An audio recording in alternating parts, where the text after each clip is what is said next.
Hello dear students. आज का जो लेक्चर है यहाँ हम आपको पढ़ाने जा रहा है ग्रीन हाउस इफ़ेक्ट और ग्लोबल वार्मिंग। उसके बाद आपको ओजोन लेयर डिप्लेशन के बारे में थोड़ा सा इंफॉर्मेशन जो है वो देने की कोशिश करूँगा। अच्छा, ग्रीन हाउस इफ़ेक्ट, ठीक है। ग्रीन हाउस आपको पता है कि क्या होता है। एक छोटा सा शीशे का एक हाउस होता है जिसमें हम विंटर्स को यूजुअली सब्जियाँ रखते हैं। क्योंकि आप लोग इससे अच्छी तरह अवेयर होंगे, जिसको हम ग्रीन हाउस क्यों कहते हैं, क्योंकि जब सूरज की गर्मी या लाइट उस ग्रीन हाउस के शीशे के पैनल से एक बार अंदर पहुंचता है तो वो फिर वापस बाहर एस्केप नहीं हो पाता है, ठीक है। जिसकी वजह से वो ग्रीन हाउस जो है वो क्या हो जाता है, गर्म हो जाता है, ठीक है। होता है नहीं होता है, क्योंकि आपके घरों में अवेलेबल है, आपने देखा है और बिल्कुल आप सब लोग इसके बारे में अवेयर है। बिल्कुल इसी तरह से ही हमारे धरती पे क्या होता है कि जब सूरज से रेडिएशन निकलता है, ठीक है, सूरज से जब ये लाइट निकल के आता है हमारे एटमॉस्फेयर में पहुंचता है तो कुछ हिस्से इसकी रिफ्लेक्ट होता है, लेकिन कुछ हिस्से जो है इसके इस लाइट के रेडिएशन के एब्जॉर्ब करता है कुछ गैसेस द्वारा, ठीक है। एब्जॉर्ब करता है कौन, हमारे कुछ गैसेस, और फिर उसको वापस एस्केप होने नहीं देता है, ठीक है। और इस तरह से हमारे अर्थ के सरफेस टेम्परेचर को क्या करता है, वार्म करता है, ठीक है। इस फिनोमेनन को, ठीक है, इस कुदरती फिनोमेनन को, एक नेचुरल फिनोमेनन है जिसको हम ग्रीन हाउस इफ़ेक्ट कहते हैं। और वो तमाम गैसेस जो इससे वाबस्ता होंगे उनको हम ग्रीन हाउस गैसेस कहते हैं, ठीक है। जिसमें हमारा कार्बन डाइऑक्साइड, मीथेन, क्लोरोफ्लोरोकार्बन्स और नाइट्रस ऑक्साइड जो है ये खास जो है इनमें है, ठीक है। क्योंकि देखा ये गया है कि कार्बन डाइऑक्साइड तकरीबन 60% हमारे जो है अर्थ सरफेस की वार्मिंग के लिए काज के लिए रिस्पॉन्सिबल है। 20% इसमें मीथेन, क्लोरोफ्लोरोकार्बन 14%, और जो 6% है वो अर्थ की वार्मनेस जो है वो किसकी वजह से होते हैं, नाइट्रस ऑक्साइड की वजह से होता है। बहरहाल अब ये जो गैसेस हैं, ठीक है, the earth's average surface temperature would have been -18 degrees Celsius had there been no greenhouse effect, but due to this effect it is about 15 degree Celsius average में। कहते हैं कि हमारे धरती पे अगर ये ग्रीन हाउस गैसेस ना होते तो हमारे धरती यानी एटमॉस्फेयर का जो हमारे अर्थ के सरफेस का जो टेम्परेचर है वो -18 डिग्री सेल्सियस होता, क्योंकि ग्रीन हाउस इफ़ेक्ट नहीं होने की वजह से। लेकिन अब चूंकि ग्रीन हाउस इफ़ेक्ट होता है, ग्रीन हाउस गैस अवेलेबल है, तो हमारे धरती का जो एवरेज टेम्परेचर है वो ये है 15 डिग्री सेल्सियस, ठीक है, 15 डिग्री सेल्सियस, 59 फ़ारेनहाइट तकरीबन ये होता है एवरेज औसतन जो है टेम्परेचर। अब जो ये औसतन टेम्परेचर है, दिस एवरेज टेम्परेचर यानी 15 डिग्री का जो है ये ऑप्टिमल है, सबसे बेस्ट है तमाम लिविंग ऑर्गेनिजम्स के लिए, ताकि ग्रो करे और सरवाइव करे बहुत अच्छी तरह से, विद फ्यू एक्सेप्शंस। यानी कुछ जो है मतलब एक्सेप्शन, लिविंग ऑर्गेनिज्म माइन नीचे भी इससे, कुछ इससे ऊपर भी ग्रो करते हैं। बहरहाल ये है ग्रीन हाउस इफेक्ट, ठीक है। अब देख लीजिए नेचुरल फिनोमेनन है ग्रीन हाउस इफेक्ट। अब ग्लोबल वार्मिंग क्या है फिर, ये क्योंकि इसी से वाबस्ता है। Gradual increase of earth surface temperature from +15 degree Celsius, ठीक है, since pre industrial period 1850 onward से, ठीक है, specially due to human activities is called as global warming. अब आसान शब्दों में कहते हैं कि इस +15 डिग्री सेल्सियस से जो एवरेज औसतन टेम्परेचर है, इससे ग्रेजुअली धीरे धीरे इससे इंक्रीज़ हो जाना अर्थ की सरफेस टेम्परेचर को, ठीक है। ख़ासकर कब, या यानी कि जो इंडस्ट्रीज़ के दौर आया उससे पहले, जब 1850 से लेके आज तक जो हमारी अर्थ की टेम्परेचर है धीरे धीरे जो इंक्रीज़ हो रहा है। क्यों हो रहा है, ह्यूमन कुछ एक्टिविटीज़ की वजह से जो हो रहा है, इसको हम ग्लोबल वार्मिंग कहते हैं, यानी 15 डिग्री से ज़्यादा हो रहा है, ठीक है। अब क्यों हो रहा होगा, उसका काज क्या है, और याद रखेंगे ये ग्लोबल वार्मिंग जो है ये कंफर्म किया गया है, किसके द्वारा कंफर्म किया गया है, IPCC 1991 में इन्होंने इनको यानी कंफर्म किया, ये सही है कह के, ये ऐसा झूठा प्रोसेस नहीं है, confirmed by intergovernmental panel on climate change जो है 1951 में इन्होंने कंफर्म किया गया केस। अब काज क्या है इस ग्लोबल वार्मिंग का, आखिर क्यों हमारे धरती का जो टेम्परेचर है वो इंक्रीज़ हो रहा है 15 डिग्री सेल्सियस से आगे क्यों जा रहा है। इसका ख़ास वजह है कि हम जो भाई बहुत ज़्यादा बर्न करते हैं फॉसल फ्यूल्स को, जैसे लकड़ियाँ जलाते हैं हम, अच्छा गोबर जलाते हैं, उसके अलावा हम बहुत सारे पेट्रोल डीजल है ना, ये सब चीज़ें जो है हम लगातार फैक्ट्रीज़ में, कार्स में, हमारे घरों में हम इस्तेमाल करते हैं। उस वजह से धुआं निकल के आ जाता है, जिसमें बड़े सारों क्या होते हैं, ढेर सारे कार्बन डाइऑक्साइड जो है वो होता है। ठीक है, कार्बन डाइऑक्साइड जो है वो अवेलेबल होता है। तो कार्बन डाइऑक्साइड आपको पता होना चाहिए कि एक मेन जो हमारे धरती को गर्म करने वाली ग्रीन हाउस गैस में से एक है, और इसका हमारे धरती में नॉर्मली क्या होता था, 0.034% जो है इसके कार्बन डाइऑक्साइड की कंसनट्रेशन हमारे एटमॉस्फेयर में है होना चाहिए असली जो कुदरती तौर पे। अब इस कंसनट्रेशन से ये इंक्रीज़ हो जाएगा क्योंकि आपने ये चीज़ें जलाने की वजह से। ठीक है, दूसरा, चूँकि ये कार्बन डाइऑक्साइड तो इंक्रीज़ हो गया, अब चूँकि कार्बन डाइऑक्साइड जो है ये इस्तेमाल होता था कहाँ पे, फोटोसिंथेसिस में यही कार्बन डाइऑक्साइड जो है वो रॉ मटेरियल की तरह इस्तेमाल करता है ना। कार्बन डाइऑक्साइड C6H12O6 जो है बनता है बाद में कार्बन डाइऑक्साइड वाटर की मौजूदगी में। ठीक है, प्लांट फोटोसिंथेसिस में कार्बन डाइऑक्साइड को फिक्स करके ग्लूकोज में चेंज करता था। लेकिन बदकिस्मती की बात, हमने इसकी जो है फिक्सेशन या इसको जो सिक्वेस्ट्रेशन करते थे उसको भी ख़त्म कर दिया, यानी डिफोरेस्टेशन करना स्टार्ट कर दिया हमने। प्लांट्स भी बहुत ज़्यादा उसके ऊपर काटने स्टार्ट कर दिए जो इनको एब्जॉर्ब करता ग्रीन हाउस गैस की। ठीक है, उसके साथ साथ बहुत सारे मीथेन जो है वो पैडी फील्ड से रिलीज़ होके आता है, ये भी एक काज है। उसके अलावा क्लोरोफ्लोरोकार्बन, इसमें 3 एक एलिमेंट्स है, क्लोरीन, फ्लोरीन और कार्बन। ठीक है, ये इंडस्ट्रीज़ और फैक्ट्रीज से निकलता है क्योंकि अक्सर इनमें रेफ्रिजरेटर्स, कूलर्स वगैरह इस्तेमाल करते हैं जिनमें क्लोरीन और फ्लोरीन जो है इस्तेमाल करते हैं, जो आगे लीच होकर क्लोरोफ्लोरोकार्बन बनता है। तो ये भी बहुत, क्योंकि ये भी एक इम्पॉर्टेंट ये है जो हमारे इन्वामेंट को कंट्रीब्यूट करता है ना, हमारे इन्वामेंटल ग्रीन हाउस को कंट्रीब्यूट करता है। 14% जो हीट को है रिस्पॉन्सिबल है इन नॉर्मली। ठीक है, तो ये भी एक रीज़न। अब बहरहाल ये तो काज हैं। अब क्या हो जाएगा फिर अगर अर्थ का टेम्परेचर सरफेस टेम्परेचर जो है एवरेज सरफेस टेम्परेचर इंक्रीज़ अगर हो जाएगा, तो इससे क्या प्रॉब्लम है। प्रॉब्लम ये है कि ग्लेशियर्स जो है वो मेल्ट हो जाएंगे। अब जब ग्लेशियर्स जो मेल्ट हो जाएंगे, it will result in the submerging of our coastal areas like Maldives, Mumbai, San Francisco. ठीक है, ये सारे जो है वो क्या हो जाएगा, साहिली इलाके जो है डूब जाएगा। ठीक है, उससे ह्यूमन लॉस हो सकता है, बायोडाइवर्सिटी लॉस हो सकता है। ठीक है, तो ये सब चीज़ें हो जाएगा।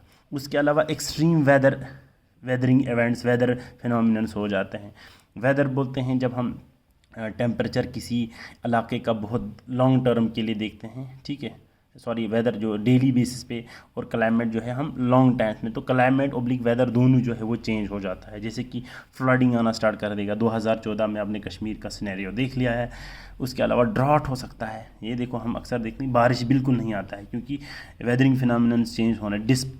डिस्टर्बेंस ऑफ रेनफॉल पैटर्न, मान लो कि अगर 5 जून को इधर हमारे नॉर्दर्न इंडिया में अगर मानसून पहुंचता था, तो अब जुलाई में पहुंचेगा, अगस्त में पहुंचेगा या पहले हो जाएगा। इसके अलावा फ्लावरिंग पैटर्न भी चेंज हो जाता है। ये अक्सर हमने अपने जो लद्दाख यहाँ देखा भी गया है कि कुछ प्लांट जो मार्च के महीने में या अप्रैल के महीने में फ्लावरिंग करने लगता था, वो मार्च में हो जाएगा, मार्च से पहले वाले फरवरी में हो जाएगा, यूँ, क्योंकि वार्मिंग की वजह से जो है फ्लावरिंग पैटर्न्स भी चेंज हो जाता है। ठीक है, तो उसके अलावा लॉस ऑफ बायोडाइवर्सिटी ओबली हो जाएगा क्योंकि अगर फ्लडिंग आ जाएगा या ऐसे चीज़ों से कैटास्ट्रॉफ हो जाएगा, तो कैटास्ट्रॉफ से बायोडाइवर्सिटी लॉस पक्का हो जाता है। ठीक है, उसके अलावा कार्बन फर्टिलाइजेशन इफेक्ट होता है। ये क्या है, what is carbon fertilization effect. आपको पता होना चाहिए कि जब फोटोसिंथेसिस रेट, क्योंकि कार्बन डाइऑक्साइड रेट जब इंक्रीज़ हो जाएगा, 0.34% नॉर्मली होता है, जब इसकी औसतन धीरे धीरे इंक्रीज़ यहाँ से हो जाएगा, तो फोटोसिंथेसिस खुद ब खुद जो है प्लांट की इंक्रीज़ हो जाते हैं। उस प्रोसेस को हम बोलते हैं कार्बन फर्टिलाइजेशन इफेक्ट। लेकिन उतना ज़्यादा इंक्रीज़ नहीं हो जाता है। कार्बन डाइऑक्साइड की लेवल जब 1% इस अमाउंट से 1% पहुँच जाएगा, यहाँ से आगे जो है एक मतलब एक यहाँ पे लास्ट एक फीडबैक मैकेनिज़्म है, यहाँ से फिर ज़्यादा जो है यानी फोटोसिंथेसिस ज़्यादा नहीं होता, यहीं पे फिर डाउन हो, यहाँ अगर 1 पॉइंट आगे जो ही चला जाएगा तो फोटोसिंथेसिस की रेट एकदम जो है वो क्या हो जाता है, डाउन हो जाता है। ठीक है, तो इस इफेक्ट को हम बोलते हैं कार्बन डाइऑक्साइड फर्टिलाइजेशन इफेक्ट, यानी क्या होना, रेट ऑफ फोटोसिंथेसिस का इंक्रीज़ हो जाना, इंक्रीज़ इन कार्बन डाइऑक्साइड। ठीक है, ये हैं कुछ इफेक्ट्स। अब देख लीजिए हम, हाँ एक बात और बताते चलो आपको, ग्लेशियर्स जो है हमारे बड़े टूरिस्ट स्पॉट्स की जो ग्लेशियर्स हैं वो धीरे धीरे दुनिया में ख़त्म हो रहा है, चाहे वो नून खून हो या दुनिया के हम अलास्का के जो ग्लेशियर्स हैं, ठीक है। तो ये हमारे इम्पॉर्टेंट जो है वाटर सोर्स होता है, ठीक है, उस वजह से है ना, फ्रेश वाटर सोर्स है। ये सब जब हमारे पास ख़त्म रहेंगे, ख़त्म हो जाएंगे, तो पीने की पानी के लिए भी जो है दिक्कतें आ जाएंगी, तो वाटर क्राइसिस जो हो जाएगा, फ्रेश वाटर क्राइसिस। बहरहाल कंट्रोल क्या है इसमें, reduction in consumption of fossil fuels, चाहे वो कार्स हो, कंस्ट्रक्शन जो मशीन्स हैं या हमारे फैक्ट्रीज़ है, सब में हम जो है फॉसिल फ्यूल्स को हम रिडक्स कर दें। और इसके अलावा क्या करेंगे, इम्प्रूव्ड और एफिशिएंट एनर्जी यूज़ करेंगे। इम्प्रूव्ड मीन्स कुछ जिनमें धुआं कम निकलता हो, एफिशिएंट जैसे कि सोलर एनर्जी हम इस्तेमाल करेंगे, ठीक है, करेंगे या नहीं करेंगे। बहरहाल क्लोरोफ्लोरोकार्बन जो है इनको सब्स्टिट्यूट करेंगे, कोई और केमिकल या एलिमेंट इस्तेमाल करेंगे ताकि वो ग्लोबल वार्मिंग जिससे ना हो, ठीक है। और क्योंकि डिफॉरेस्टेशन करते थे, अब एफॉरेस्टेशन करेंगे, मोर और मोर जो है प्लांट हम लगाएंगे ताकि ज़्यादा से ज़्यादा जो है कार्बन डाइऑक्साइड वो इस्तेमाल हो जाए फोटोसिंथेसिस के दौरान, ठीक है। तो ये हमारे कुछ इफ़ेक्ट्स थे और उनके कंट्रोल थे किसी ग्लोबल वार्मिंग के। नेक्स्ट जो छोटा टॉपिक है वो है ozone layer depletion, ozone hole, ठीक है। ये बहुत इंपॉर्टेंट है, इसको ध्यान से देख लीजिए। ओजोन लेयर जो है ये क्या है, ओजोन लेयर एक्चुअली, ओजोन हम बोलते हैं 3 क्या ऑक्सीजन जब होते हैं, ठीक है, O3 जो है इसको हम ओजोन कहते हैं। ये एक थिन गैसियस लेयर है हमारे स्ट्रेटोस्फीयर में, ज़मीन से कितना 20 किलोमीटर से लेके 26 kilometre above the earth surface. मैं अच्छी तरह से अपने बच्चों को ये क्लास में पढ़ा चुका हूँ। ये स्ट्रेटोस्फीयर जिसको हम ओजोनोस्फीयर भी बोलते हैं इस एरिया को, ठीक है, 20 से 26 किलोमीटर तक। तो बहरहाल इस लेयर को जहाँ पे ओजोन होते हैं तो इसको हम ओजोन लेयर बोलते हैं, ठीक है। एवरेज थिकनेस जो हमारी इस ओजोन लेयर की है, इसको एक ख़ास यूनिट में नापा जाता है, किलोमीटर में नहीं नापा जाता है, ठीक है, किलोज़ में नहीं नापा जाता है, बल्कि एक डॉप्सन यूनिट्स नाम की गई है, इसमें हम इसको मेशर्स करते हैं, ठीक है। तो इसकी थिकनेस जो है वो बताया जा रहा है 300 डॉप्सन यूनिट्स यूज्ड हैं, एवरेज थिकनेस उसकी, ठीक है, मोटाई उस लेयर की। अब ओजोन लेयर जो है वो बनता है और बिगड़ता खुद ब खुद है उस स्ट्रेटोस्फीयर, ओजोनोस्फीयर में, एक किसकी वजह से, by the action of UV rays से भी बनता है और जो नॉर्मल लाइट है उसकी वजह से भी। और उस पूरे साइकिल को कुछ 3 रिएक्शन, ये और ये रिएक्शन होते हैं, उस इन तीनों रिएक्शन को चैपमैन साइकिल भी बोलते हैं, कि चैपमैन इसको पहली बार स्टडी किया गया था। तो ये 3 क्या है, जैसे कि ऑक्सीजन है, ऑक्सीजन पे जब सूरज की नॉर्मल लाइट पड़ता है तो वो ऑक्सीजन फ्री रेडिकल्स बन गए। ऑक्सीजन O2 प्लस ये रेडिकल जब मिलेंगे तो इन किसकी मौजूदगी में, नॉर्मल जो हमारे यूवी रेज के बगैर जो रेज है तो O3 बनता है। O3 पे जब क्या बन जाए, पड़ जाएगा, यूवी रेज जब पड़ेंगे तो वो क्या हो जाएगा, ये यूवी रेज बहुत हाई एनर्जिक रेज हैं, ये जो ही O3 पे पड़ता है तो यानी O3 इसको एब्जॉर्ब करता है एक्चुअली, और ये खुद जो है टूट के फिर से O2 प्लस फ्री रेडिकल बन जाता है और ये फिर इस स्टेट में चला जाता है। ये साइकिल फिर इस तरह से चलता रहेगा, ठीक है। तो इसी वजह से चूँकि यूवी रेज जो है, अब मान लो ये हमारे यहाँ पे, मान लो ये ओजोन लेयर था, यहाँ से यूवी बेचारा आ गया, जो ही यूवी यहाँ पहुँच जाता है तो इसके सारे, क्योंकि हाई एनर्जेटिक रेज है यूवी, ठीक है, इसके सारे एनर्जी जो है वो इस्तेमाल हो जाता है कहाँ, इस लेयर में, ठीक है, सारे एनर्जी इस लेयर को, यानी यहाँ से ये रिएक्शन करते करते इसकी एनर्जी यूटिलाइज हो जाता है। अब ये बेचारा यूवी रेज की ताकत नहीं रहता है कि ज़मीन के, धरती के हमारे सरफेस तक पहुँच जाए, ठीक है, जज्बन एनर्जी, छोट पसारिक एनर्जी से ख़त्म हो जाएगा, ये नीचे नहीं पहुंचता है हमारे अर्थ पे। और यही वजह है कि हम कहते हैं कि यूवी रेज जो है, ओजोन लेयर जो है हमारी यूवी रेज को एब्सॉर्ब करके हमें उस ख़तरनाक रेज से बचाता है, वो एक्चुअली इस प्रोसेस से बचा रहा है जो मैंने आप लोगों को एक्सप्लेन किया, ठीक है। अब इसकी थिकनेस कितना है इस हमारे ओजोन का, 300 डॉप्सन यूनिट एवरेज में है, ठीक है। तो जब इसकी थिकनेस, एवरेज थिकनेस जो है ये कम हो जाता है, किससे, 200 डॉप्सन यूनिट से भी कम हो जाता है। When this thickness of this layer depletes below 200 Dobson units, now it is said to be in ozone layer depletion, या ओजोन होल इसको हम कहा जाएगा। यानी इसमें मान लो ये 300 से 200 से कदम कम छाना इसका, ठीक है, ना, इस तरह चला जाएगा तो ये हम ओजोन होल बोलेंगे, या थिन छाना, ठीक है, इससे भी कम, यानी हम बोलेंगे थिननेस अगर हो जाएगा 200 डॉप्सन यूनिट से, तो कम होगा तो थिन, इसको हम होल बोलेंगे या ओजोन लेयर डिप्लेशन बोलेंगे। अब ओजोन डिप्लेशन क्यों होता है, क्यों ऐसा होगा खामखा बैठे बैठे?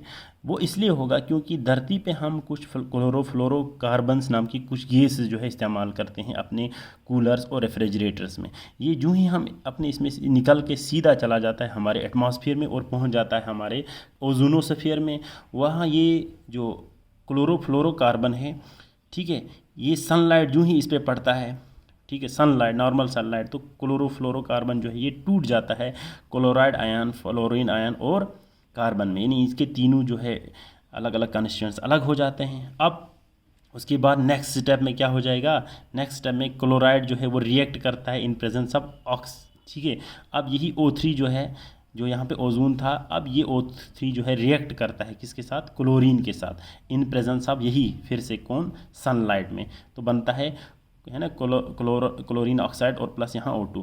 फिर ये ClO दोबारा नाइट्रस ऑक्साइड, यानी हम इसको नाइट्राइड बोलेंगे, इसके साथ रिएक्ट करके ClONO3 बन जाता है। अब देखो इस रिएक्शन के होने की वजह से जो है O3 जो है वो डिक्रीज़ हो जाएगा, यानी इसकी कंसंट्रेशन क्या हो जाएगा, डिक्रीज, क्योंकि O3 की कंडीशन में तो ओजोन होता है, लेकिन एक बार इस बेचारे O3 से O किसने ले लिया, क्लोरीन ने ले लिया, फिर वापस ये O इस ऑक्सीजन को नहीं देता है। और क्यों नहीं देगा आप, क्योंकि क्लोरीन की एफिनिटी जो है ऑक्सीजन के लिए बहुत ज़्यादा है, बहुत इलेक्ट्रोनेगेटिव है, हाई इलेक्ट्रोनेगेटिविटी होने की वजह से ये ऑक्सीजन को अपने साथ पकड़ के रखता है। अब इस तरह से बहुत सारे क्लोरीन जब जाते रहेगा तो बहुत सारे ऑक्सीजन को वहाँ पकड़ के रखेगा और नतीजा ये जो है धीरे धीरे O3 नहीं बन पाएगा, धीरे धीरे जो है हमारे यहाँ ये लेयर जो है वो क्या हो जाएगा, थिन होता जाएगा, ठीक है। अब जब ये थिन हो जाएगा, चूँकि ये ख़तरनाक UV रेज जिसको ये यहाँ से चला जाता था इस O3 को, तो ये धीरे धीरे हमारे सरफेस पे पहुँच जाएगा, अर्थ के सरफेस पे। अब ये बहुत ख़तरनाक रेस है क्योंकि ये हमारे DNA RNA को म्यूटेशन कराता है, ठीक, इनकी स्ट्रक्चर को पूरा जाके चेंज करता है, इतना एनर्जेटिक है, और साथ ही साथ में ये कैंसर कराता है, ठीक है, किलिंग हो जाते हैं हमारे प्लांट्स की भी। तो इसका कंट्रोल यही है भाई, हम इसको कंट्रोल कैसे करेंगे, हम फिर से वही CFCs जो हम इस्तेमाल करते हैं कूलर्स और रेफ्रिजरेटर्स में, उनकी कोई अल्टरनेटिव देख ले जो उधर तक नहीं पहुंच जाएगा और जो ऐसा रिएक्शन जो है यहाँ पे कर रहा है ये ना कर पाए, ठीक है। तो उम्मीद है कि ये लेक्चर आपको अच्छी तरह समझ आया होगा। इससे रिलेटेड कोई भी इशूज़ अगर होगा तो आप हमारे कमेंट सेक्शन में आके मुझे ज़रूर बता दीजिएगा, ठीक है। और अपने जितने भी दोस्त हैं या और बाकी क्लासमेट्स हैं उनके साथ ये वीडियो ज़रूर शेयर कीजिए। Thank you so much.